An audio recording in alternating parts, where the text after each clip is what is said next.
The gunshot echoed across the dusty main street of Willow Creek, stopping Vivian Wheeler in her tracks as she stepped down from the stagecoach. The year was 1876, and after months of travel from Boston, she'd arrived to chaos. A man lay bleeding in the dirt while another stood over him, revolver still smoking. That's when she first saw Lucas Kincaid, the feared gunslinger with eyes colder than Montana winter, holstering his weapon with mechanical precision, his face utterly devoid of emotion. "That there's Kincaid," the stagecoach driver whispered as he handed down her trunk. "They say he's killed more men than smallpox." Heart turned to stone after what happened at Silver Ridge. Vivian gathered her skirts, avoiding the puddles from yesterday's rain. She hadn't come all this way to cower. With her father's death leaving her destitute in Boston, her only hope was her late mother's cousin who owned the town's only boarding house. The West represented a fresh start, not another dead end. Sheriff Donovan approached the fallen man, checking for signs of life. "Self-defense, Kincaid. Witnesses saw him draw first." He glanced at the crowded boardwalk. "Though you might have wounded him instead." Lucas Kincaid's voice was as rough as sandpaper. "A wounded snake still bites, Sheriff." Vivian couldn't help but stare. The gunslinger stood well over 6 feet, his broad shoulders draped in a weather-worn duster. His face might have been handsome once, before life had chiseled it into something hard and unyielding. A thin scar traced his left jaw, disappearing beneath the shadow of his hat. Their eyes met across the distance. Vivian, rather than look away as others did, held his gaze. Something flickered in those steel-blue depths surprise, perhaps before he tipped his hat slightly and turned away. "Miss Wheeler," a plump woman with graying hair hurried toward her. "I'm Martha Collins, your mother's cousin. Welcome to Willow Creek. I see you've arrived to one of our less hospitable moments." Vivian took Martha's outstretched hands. "It seems I have. Does this happen often?" "Only when Kincaid's in town. He brings trouble like thunder brings rain." Martha lowered her voice. "They say no woman's ever warmed his bed for more than a night, and none has touched his heart. Too cold to love, that one." After his wife and child died in that raid at Silver Ridge, something inside him died too. As they walked toward the boarding house, Vivian glanced back. Lucas Kincaid was mounting a magnificent black stallion, preparing to ride out of town. Despite Martha's warnings, she couldn't help feeling a pang of curiosity about the man whose presence seemed to both terrify and fascinate the townsfolk. "What brings him to Willow Creek?" Vivian asked as they entered the boarding house, a 2-story wooden structure with lace curtains that seemed at odds with the rough-hewn town. "He works for the railroad sometimes, hunting troublemakers. Other times he drives cattle or hunts bounties." Martha shook her head. "Best you stay clear of him, dear. Men like that bring nothing but heartache." Vivian settled into her room, unpacking her meager belongings. Teaching positions were scarce in Boston for women without connections, but Martha had mentioned that Willow Creek desperately needed a schoolteacher. Tomorrow, she would meet with the town council to discuss the position. From her window, she watched Lucas Kincaid ride out of town, straight-backed and solitary. There was something compelling about his isolation, something that resonated with her own sense of displacement. Both of them, it seemed, were alone in the world. The following morning, Vivian dressed in her finest, a navy blue dress with white trim that she'd carefully preserved for important occasions. The town council meeting was held in the back room of the general store, 5 bearded men eyeing her skeptically as she presented her qualifications. "Miss Wheeler, while we appreciate your education, teaching children out here requires a certain fortitude," Hiram Jenkins, the town mayor, said.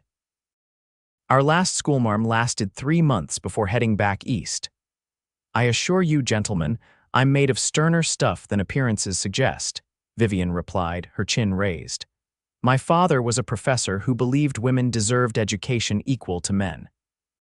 I've taught children from every background in Boston, including dock workers' children who'd never seen the inside of a classroom." After further deliberation, they agreed to give her a trial period.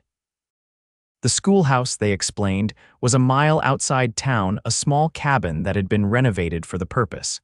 She would live there, as was customary for teachers. When she saw the schoolhouse 2 days later, Vivian nearly wept. The renovations consisted of crude benches, a wobbly desk, and a pot-bellied stove that looked older than the nation itself. The living quarters in back were little more than a cot, a washstand, and a trunk for her belongings, but she'd been raised to persevere. By nightfall, she had swept the floors, washed the windows, and arranged her books on the single shelf. When a knock came at the door, she assumed it was Martha bringing dinner as promised. Instead, Lucas Kincaid stood on her threshold, hat in hand, a bundle of firewood in his arms. "Evening, madam. Thought you might need this for the stove. Nights get cold out here." His voice was low, with the faintest hint of a southern drawl. Vivian's surprise must have shown on her face because he added, "Martha mentioned you'd moved in. Schoolhouse is on my way to town." "That's very kind of you, Mr. Kincaid. Please come in." He hesitated before entering, placing the wood carefully beside the stove. In the small space, he seemed even larger, his presence filling the room. Up close, she noticed the fine lines at the corners of his eyes, suggesting he was in his mid-30s. "School starts next week," he asked, glancing at the classroom beyond. "Monday morning. I'm expecting 12 students according to the town council, more likely 20. Ranchers' children from outlying homesteads will come too once word spreads." He paused. "You'll need more firewood than this." "I'll manage," Vivian said, though she had no idea how to chop wood. Something like amusement flickered in his eyes. "Ever swung an axe, Miss Wheeler?" "Not yet, but I'm a quick study." To her surprise, a corner of his mouth lifted slightly, not quite a smile, but close. "I'll bring more tomorrow, and perhaps show you how if you're willing to learn." After he left, Vivian found herself smiling. The fearsome gunslinger had manners and consideration that belied his reputation. And that almost smile had transformed his face, offering a glimpse of the man he might have been before tragedy hardened him. True to his word, Lucas returned the next day with a wagon load of split firewood and an axe. He spent an hour showing her how to position logs, where to strike, and how to stand to avoid injury. Despite her initial clumsiness, Vivian proved adept enough to split smaller pieces. "You're a natural," he said when she successfully split a log on her third try. Vivian laughed. "I believe that's the first lie you've told me, Mr. Kincaid." This time, his smile was unmistakable, brief but genuine, transforming his severe features. "Lucas," he corrected. "Mr. Kincaid was my father. Then I'm Vivian, not Miss Wheeler."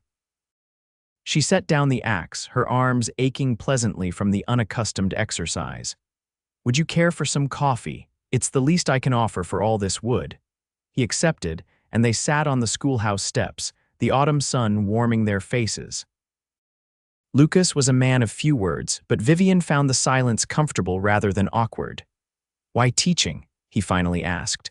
"Books were my escape as a child. My mother died when I was young, and my father, well, he loved his studies more than people.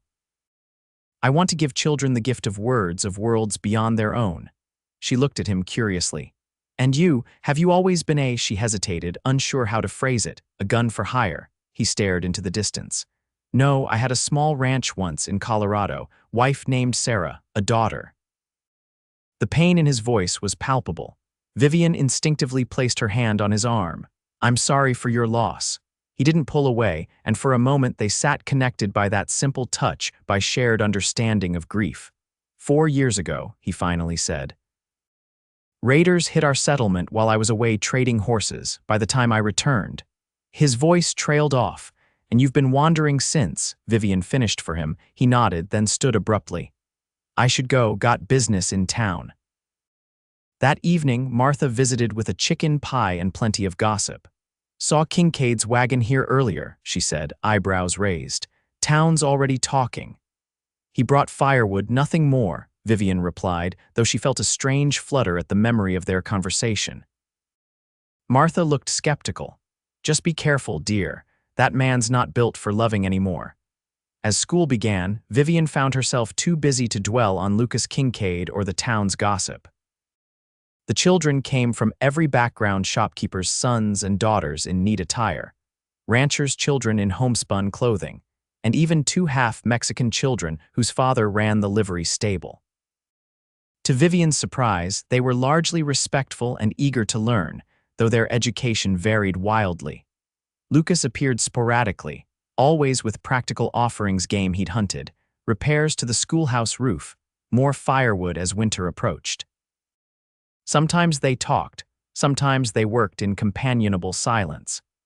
Vivian learned he had a dry sense of humor beneath his stoic exterior, and he seemed to enjoy her stories of Boston and her more mischievous students, the townsfolk noticed. When Vivian shopped at the general store, conversation would halt momentarily. She heard whispers speculation about the unlikely friendship between the refined Eastern schoolteacher and the notorious gunslinger. "He's changing," Martha confided one Sunday after church.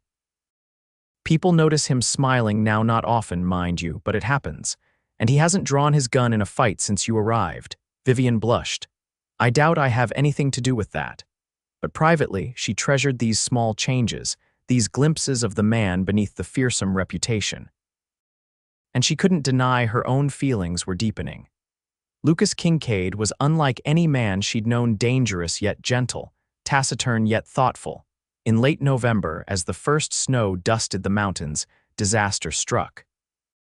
Vivian had kept the schoolhouse stove burning overnight during a particularly bitter cold snap. She awoke to crackling flames. A stray ember had ignited the wooden floor while she slept. Barely escaping in her nightgown and shawl, she watched in horror as the schoolhouse burned despite her desperate attempts to throw snow on the flames. By dawn, nothing remained but smoldering ruins. Shivering and smoke-stained, she made her way to town, where Martha took her in with cries of dismay.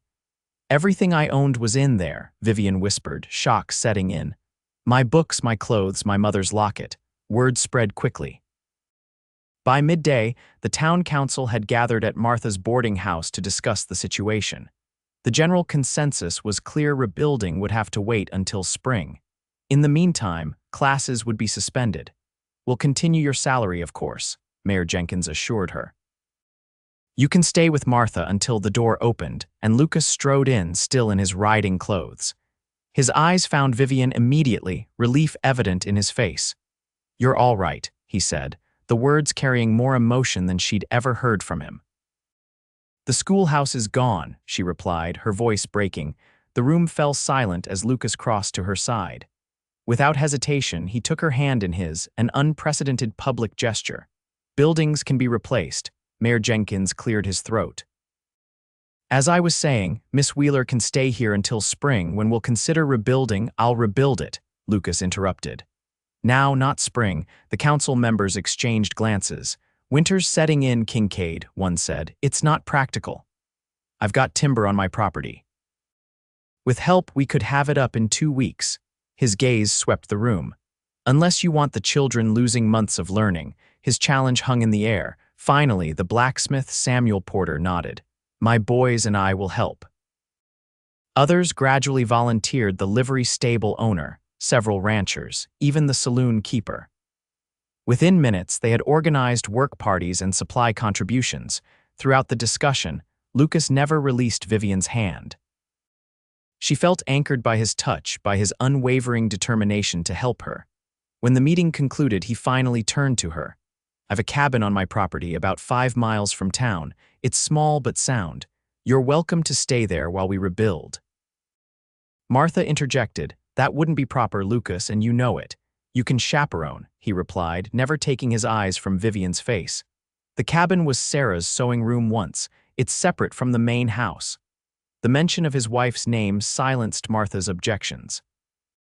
Everyone knew Lucas Kincaid never spoke of his lost family. That evening, as Vivian packed the few clothes Martha had lent her, she found herself both nervous and exhilarated at the prospect of seeing Lucas's home. The place he'd shared with Sarah and their daughter, the place he'd avoided for years, according to town gossip. The journey the next morning revealed a side of the territory Vivian hadn't yet seen: rolling hills giving way to pine forests, a creek winding through the property. Lucas's ranch was smaller than she'd imagined, but well-maintained. The main house was a substantial log structure with a covered porch. Nearby stood a smaller cabin, smoke already rising from its chimney. "It's beautiful," Vivian said as Lucas helped her down from the wagon. "It's neglected," he corrected. "I've only been using the main house these past months. Never thought I'd come back here at all." Martha bustled ahead to inspect the smaller cabin, leaving them momentarily alone. "Why did you?" Vivian asked softly. Lucas looked at her, really looked at her, as if seeing something beyond her physical presence. "Some ghosts need facing," he finally said, "and some memories, even painful ones, are worth keeping." Over the next 2 weeks, Vivian settled into a routine. She spent mornings helping at the rebuild site, afternoons preparing lessons for when school resumed, and evenings often in Lucas's company. Martha stayed 3 days before declaring the arrangement decent enough and returning to town, though she visited frequently with supplies and gossip. The small cabin was cozy, filled with reminders of Sarah Kincaid half-finished needlework, a shelf of books on herbalism, dried flowers preserved in a journal. Rather than finding these mementos unsettling, Vivian felt honored to glimpse the woman Lucas had loved. One evening, as they sat by the fire in the main house after a long day of construction work, Lucas opened up about his past. "Sarah was a healer," he said, turning his coffee cup in his hands. "Learned from her Cherokee grandmother. People came from 3 counties to see her, even when they had doctors closer. She sounds remarkable," she was, "and Rebecca, our daughter, had the same gift. At 5, she could name every medicinal plant on our property." Pride and pain mingled in his voice. "She'd be 9 now." Vivian's heart ached for him. "Tell me more about them if you want to," and he did. For hours, Lucas spoke of his family, stories pouring from him as if a dam had broken. He described Sarah's laugh, Rebecca's favorite hiding spots, the Christmas when they'd been snowed in for days and made ornaments from pine cones and berries. When he finally fell silent, tears glistened in his eyes. "I haven't spoken their names aloud in years," he admitted. "Thought it would hurt too much. And does it?" "Yes," he said, "but there's something else with the pain now, something I'd forgotten." "Love," Vivian said simply. "It doesn't die with them." Lucas looked at her then, really looked at her, as if seeing her clearly for the first time. Without words, he reached across the space between them and took her hand in his. The touch was gentle, questioning, filled with possibility. The schoolhouse rose steadily, larger and sturdier than its predecessor. Word spread about Lucas Kincaid's transformation, how he worked alongside men who'd once feared him, how he consulted Vivian on every detail of the classroom design, how he smiled now without reservation. "They're saying you've bewitched him," Martha told Vivian during one of her visits. "That no one's seen him like this since before Silver Ridge." Vivian blushed. "We're friends, nothing more." But they both knew something deeper was growing. It lived in the lingering glances, the conversations that stretched late into the night, the way Lucas found reasons to be near her. He'd begun telling her of his dreams for the ranch, restocking the cattle, replanting the orchard, perhaps even breeding horses again. One evening, as they walked the property's perimeter, snow crunching beneath their boots, Lucas stopped by a small fenced area partially hidden by pines. 2 wooden crosses stood within. "I buried them here," he said quietly. "Couldn't bear a public cemetery." Vivian slipped her hand into his. "It's peaceful." "They would have liked you," he said after a moment. "Sarah would have appreciated your strength. And Rebecca would have followed you everywhere, begging for stories." The words brought tears to Vivian's eyes. "I would have loved them too." Lucas turned to her, his face solemn in the fading light. "I never thought I'd feel again anything beyond anger and revenge." "Then you stepped off that stagecoach, looking at me when everyone else looked away."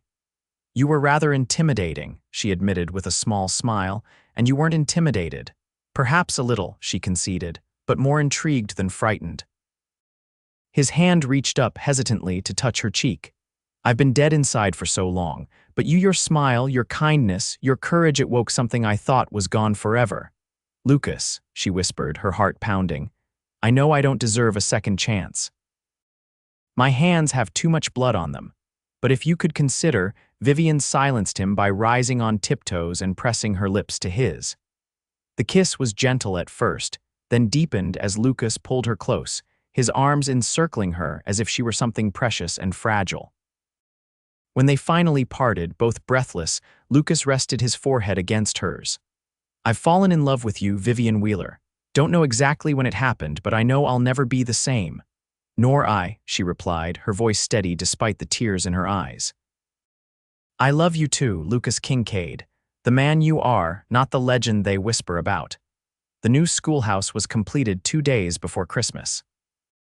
The entire town turned out for its dedication, marveling at the improvements: a larger classroom, proper glass windows, built-in bookshelves, and even a small library area with donated books. Mayor Jenkins made a speech about community spirit and the importance of education, but everyone knew the true miracle was standing at the back of the room: Lucas Kincaid, his arm protectively around Vivian's shoulders, something like peace in his expression. That evening, Lucas proposed properly, kneeling before her in the cabin that had become her home. The ring was simple but beautiful, a pearl surrounded by tiny sapphires. It was my grandmother's, he explained. Sarah never wore it, preferred her Cherokee necklace. But I've kept it all these years, waiting for. I didn't know what until you. They married on New Year's Day, 1877, in the town church. The building overflowed with people not just from Willow Creek, but from surrounding communities. They came to witness what many called impossible. The day Lucas Kincaid, once deemed too cold to love, pledged his heart and future to the schoolteacher who had melted his frozen heart with a single smile. Spring brought new beginnings. Lucas and Vivian moved permanently into the main ranch house, which they'd spent winter renovating. The first cattle arrived in March, followed by 3 mares for breeding. Lucas hung up his guns literally, mounting them above the fireplace as relics of a past life. "Never thought I'd see the day," Sheriff Donovan commented during a visit. The most feared gunslinger in the territory, planting apple trees and discussing chicken coops. Lucas smiled, his arm around Vivian's waist. Found something worth living for, not just surviving for. The school flourished under Vivian's guidance. By summer, enrollment had doubled, with children coming from as far as 15 miles away. Some stayed at the ranch during the week, in a dormitory Lucas had built adjacent to the main house. One evening in late August, as they sat on the porch watching the sunset paint the mountains gold, Vivian took Lucas's hand and placed it gently on her stomach. "I believe we'll need to prepare the nursery," she said softly, "by spring." The wonder that spread across his face, a mixture of joy, disbelief, and love, was something Vivian knew she would treasure forever. Lucas knelt before her, pressing his lips to her abdomen, then looking up with tears in his eyes. "I never thought I'd know this feeling again," he whispered. "You've given me back everything I lost, and more." As autumn painted the land in rich hues of amber and crimson, Vivian often reflected on that first day in Willow Creek, when she'd witnessed Lucas Kincaid's cold efficiency with a gun. The transformation seemed miraculous to others, but Vivian knew the truth: the capacity for love had always been there, buried beneath grief and guilt, waiting for someone to believe it existed. Their daughter, Hope Sarah Kincaid, was born the following April, with her mother's golden hair and her father's steel blue eyes. Lucas, the man once whispered about in fearful tones, became known instead for the gentleness with which he handled his infant daughter and the obvious adoration he showed his wife. 3 years later, they welcomed a son, Samuel Thomas Kincaid, completing their family. The ranch prospered, as did the school, which eventually grew into Willow Creek Academy, drawing students from across the territory. Sometimes, visitors passing through would ask about the legend of Lucas Kincaid, the notorious gunslinger. Townsfolk would smile and point to the ranch on the hill, where a once feared man now taught his children to ride, read them stories under apple trees he'd planted, and looked at his schoolteacher wife as if she were the sun and stars combined. They said he was too cold to love, old-timers would explain, but one smile from her melted his heart forever. And in the quiet moments, when the children were asleep and the house settled into nighttime stillness, Lucas would hold Vivian close and whisper his gratitude for the day she'd held his gaze across a dusty street, seeing not the killer but the man capable of love beneath the scars. "You saved me," he would tell her, and she would smile, that smile, the one that had first cracked the ice around his heart, and reply, "No, my love, we saved each other,